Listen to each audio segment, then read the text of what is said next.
En el último minuto del juego 5 de las finales de 2023, el básquet dejó de ser espectáculo y se volvió pulso. Tiros que no entraban, piernas pesadas, respiraciones cortadas por el miedo a fallar. Denver ganaba por poco, y Nikola Jokic, sudado y serio, caminaba hacia atrás, como si ya estuviera calculando el final antes de que llegara. Cuando sonó la bocina, no explotó. Fue directo a estrechar manos, como si cerrara un trato. Había hecho 28 puntos y 16 rebotes en una victoria 94-89 y, aún así, su mirada decía otra cosa.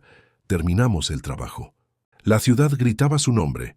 Él parecía escuchar detrás de todo el sonido seco de un establo y un domingo al otro lado del océano. Y la pregunta se vuelve inevitable. ¿Cómo un hombre que actúa como si quisiera irse siempre termina siendo el centro de todo? Sombor Serbia no fabrica celebridades, fabrica rutinas. Jokic creció en un departamento pequeño, rodeado de hermanos mayores, con una familia que apretaba el mundo en 2 habitaciones y una educación, donde el orgullo se guarda, no se exhibe. Su refugio no era una cancha con luces, era el hipódromo. Desde niño se enamoró del trote y del silencio tenso antes del arranque, de esa calma que no es paz, es control. Los caballos le enseñaron una verdad simple: quien se desespera pierde. El básquet llegó como obligación y se quedó como destino, pero el hogar nunca dejó de tirar de él. El primer punto de no retorno llegó la noche del draft. Pick 41, segunda ronda, un nombre anunciado con la ligereza con la que se lee una nota al pie. Tan fácil de perder que la transmisión se permitió distraerse, como si no hubiera nada importante ocurriendo. En una liga que construye mitos con luces, él nació al revés, invisible, extranjero, sin universidad estadounidense, sin un salto que venda pósters. Esa invisibilidad pudo haber sido veneno, pero fue libertad. Si nadie lo miraba, podía crecer sin permiso, sin presión de marketing, sin el peso de la etiqueta brillante que después te exige milagros. La ironía es que ni siquiera llegó de inmediato a Estados Unidos. Se quedó un año más en Serbia, en Mega, aprendiendo el oficio lejos del ruido, como si la NBA fuera un rumor que todavía no merecía respuesta. Cuando por fin firmó con Denver en 2015, entró a una liga que premia lo explosivo y sospecha de lo lento. Jokic era lo opuesto a un tráiler. No había velocidad de videojuego, no había gestos para la cámara, no había frases para titulares. Su cuerpo se volvió tema de conversación antes de que su mente pudiera hablar.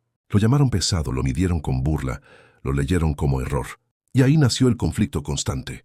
Ganarle al prejuicio, noche tras noche, sin cambiar de máscara. En Denver, el segundo punto de choque no fue la cancha, fue la vida. Un joven serbio de voz baja, rodeado por sus hermanos, aprendiendo inglés a golpes, entrando a vestidores donde el chiste más fácil era su cuerpo y su paso lento. Cada viaje era una prueba de paciencia, cada entrenamiento, una negociación con el prejuicio. Ahí nació otra batalla íntima. No demostrar que podía anotar, sino que su manera de jugar merecía existir en una liga que se enamora de lo que vuela. Cuando en la duela lo subestimaban, él respondía con pases que humillaban sin insultar.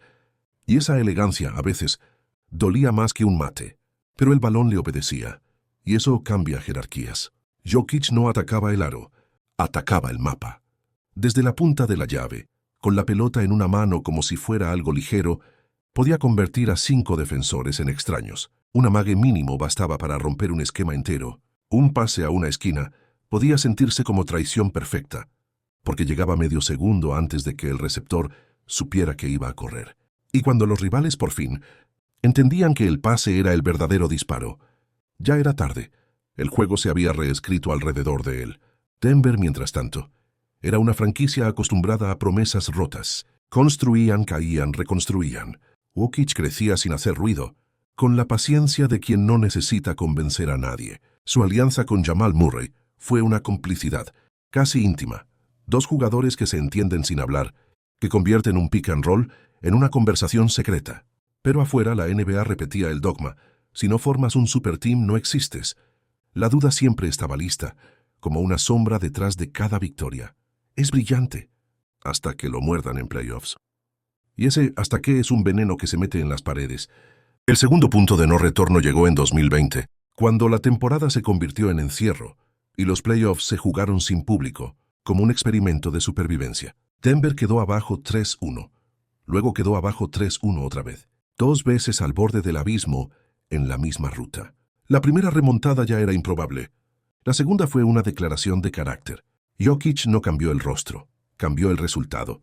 Jugó con la calma de quien no negocia con el pánico, y al hacerlo dejó una marca histórica. Ese fue el mensaje. No era solo talento, era voluntad. Y la voluntad en playoffs es lo único que no se compra. Pero la burbuja también dejó una cicatriz. Los Lakers lo sacaron y la conversación volvió al veneno del casi. El mundo es cruel con los raros. Te admira, luego te exige, luego te cobra. Vinieron temporadas donde el equipo se quebró alrededor. Y el plan parecía indecente.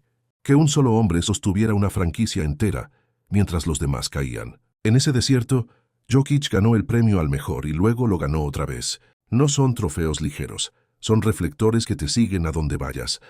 Cada derrota se vuelve un juicio sobre tu carácter y cada silencio se interpreta como falta de fuego. La presión con él tomó una forma extraña. No era solo puede ganar, era ¿le importa? Porque Jokic no vende drama, no convierte cada enceste en un anuncio de sí mismo. Su manera de competir es fría, como si estuviera resolviendo un problema de matemáticas, y eso enfurece al mundo del show, porque el show necesita emoción visible para creer. Él en cambio juega como quien ya vio el final de la película y solo está esperando que los demás lo alcancen. Y en esa serenidad, que para unos es indiferencia y para otros es disciplina, se escondía una decisión. Si quería ser aceptado, tenía que cerrar la única puerta que faltaba. El tercer punto de no retorno fue 2023. Denver dejó de pedir permiso. Jokic dejó de ser una rareza y se volvió una obligación para el rival. En playoffs, cuando las posesiones se vuelven cuchillos, él no se escondió detrás de la belleza, se ensució. Dirigió y castigó, reboteó y asistió. Sostuvo a los suyos cuando el tiro se negó a caer. Las finales fueron una pelea de nervios. Y el juego 5 se jugó como se juegan las noches que cambian ciudades. Tenso, áspero, sin aire. Al final Denver cerró la serie 4-1 contra Miami. Ganó el primer título de su historia.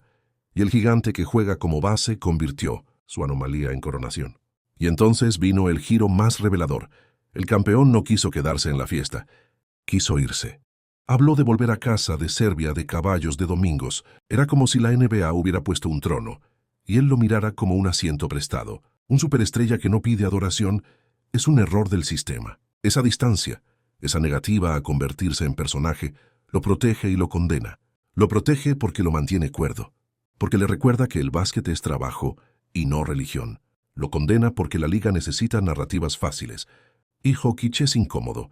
No vende una caída espectacular, vende una victoria inevitable. Para muchos, esa prisa por escapar de la gloria fue casi una ofensa. ¿Cómo puede el mejor jugador del mundo sonar como si solo quisiera terminar? Pero esa es la trampa. Jokic no actúa indiferente porque no sienta. Actúa indiferente porque no quiere que lo gobiernen. Su calma es un muro. En él caben el cansancio, la responsabilidad y el miedo a que el show lo devore por dentro. Por eso, mientras otros convierten cada victoria en identidad, él sigue tratando el básquet como oficio. Si el oficio se vuelve vida, se pierde a sí mismo. En 2024 ocurrió algo que solo le pasa a los grandes. Incluso la coronación se volvió juicio. Ganó su tercer MVP en 4 temporadas. Y en una entrevista en vivo, una leyenda le dijo que otro merecía el premio.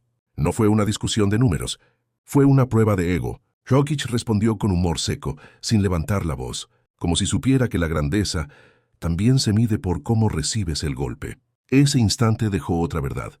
No solo juega contra rivales, juega contra la nostalgia, contra los viejos modelos, contra la necesidad humana de poner a todos en una caja. Y aún así, la contradicción humana sigue ahí, latente como una grieta que lo vuelve real.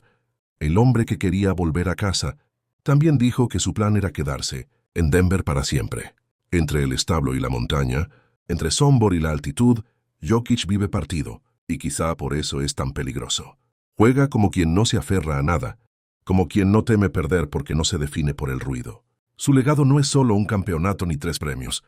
Es la prueba de que el básquet puede ser dominado por alguien que no parece diseñado para dominarlo, que el gigante puede ser el cerebro, y cuando el cerebro manda, el juego se vuelve inevitable. Si quieres que sigamos contando historias así, con tensión, cine y alma, suscríbete al canal. La NBA está llena de genios escondidos, y aquí vamos a encontrarlos.